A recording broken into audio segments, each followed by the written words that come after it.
Maximum effort, it's Deadpool 2! Ryan Reynolds is back as the Merc with the mouth, bringing Atomic Blonde director David Leitch to take over the helm from Tim Miller, who directed the first Deadpool, along with Rhett Reese and Paul Wernick back to write the screenplay. The first Deadpool movie was very much lightning in a bottle. It came out of nowhere and took people by surprise when it came out in 2016, and back then it was very much the thing that we needed to shake up the comic book movie genre. I'm a big fan of Ryan Reynolds and I've always enjoyed the character of Deadpool, even though I don't consider myself a massive die-hard Deadpool fan. So I really quite enjoyed the first movie. I thought it was really funny, but it was also told in a nice, tight, contained story. If Deadpool 1 was nice and tight, Deadpool 2 is very much fun and loose. Don't get me wrong, the movie is an enjoyable time and very funny, with a lot of great laughs in the film. But you can definitely tell that the first Deadpool had 8 or 9 years to get things right and develop the screenplay. This time we've got a whole movie done in 2 years, and it shows. This time we have a much more straightforward plot with fan favourite character Cable, played by Josh Brolin, hunting down this young mutant played by the ever-lovable Julian Dennison. While you think a more straightforward plot might help things, it actually ends up being a bit of a detriment to the film. Where in the first movie you knew who the villain was straight away, what Wade's motivations were, and what to expect from the character of Deadpool. Here, while there is a villain, it's very wishy-washy for most of it. And you never get a sense of any great peril to the characters. You never really hate the villain in this film, and they're not in Deadpool's face like Francis was in the first movie. Here you just get the feeling that any villains are just treated like meatbags or caricatures. There's no real depth to them. Francis in the first movie had a very personal connection to Deadpool, and you could understand why Deadpool wanted to get him. You really felt that drive from the character. That's lacking here. It doesn't help that the film drags. At times the pacing can be quite hodgepodge and stitched together, which may be due to some of the reshoots, but it's especially noticeable in the third act where you're just waiting to see what's next and things just keep going on and on. This dragging out is played for laughs and it's still funny, don't get me wrong. It's just that golden thing with comedy, man, where you can do the same thing 3 times in a row and it's still funny, but any more and the joke can get old, and rather than continuing the joke until it gets funny again, the joke just stays feeling old. I was very happy that they went all in with the R rating though. The film is much gorier and more action-packed than the first film, while getting into some real swear words rather than just casually dropping some F-bombs. The movie definitely goes with the sequel mantra of adding more, and that's exactly what you get. More Deadpool, more jokes, way more action, with a lot of in-camera stunt work and choreography, which is just great to see, especially from the co-director of John Wick. There are moments with CG, and while a character like Colossus still looks great, especially for the budget that they're working on, there are some pretty shoddy moments, especially in an action scene involving Domino, played by Zazie Beetz, where it just looks like an old PS3 sizzle reel. Would have looked great 10 years ago. The movie also starts to set up X-Force, and it's done in pure, hilarious Deadpool fashion that could only happen in his own unique way. There are some really entertaining scenes in forming the team, with Wade Wilson learning to work with others and be a bit more selfless rather than the lone wolf that he usually is. There are some great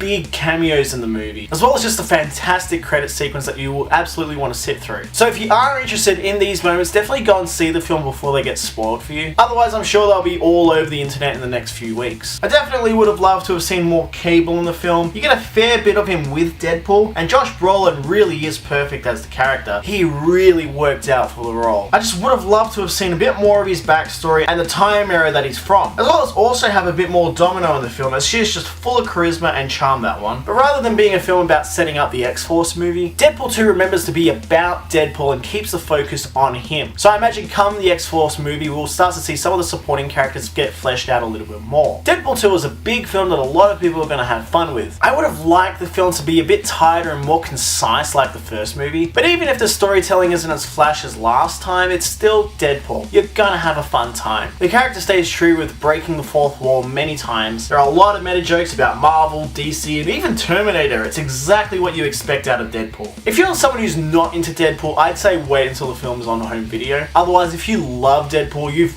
obviously already gone and seen it, but if not, absolutely go out and you're gonna have a very entertaining time with the film. It's more Deadpool, and he's going for maximum effort. Deadpool 2 gets a 6.5 out of 10 from me. Guys, I hope you like this review. If you want to see more reviews just like this one, stay right here for your Monofix. Bye guys.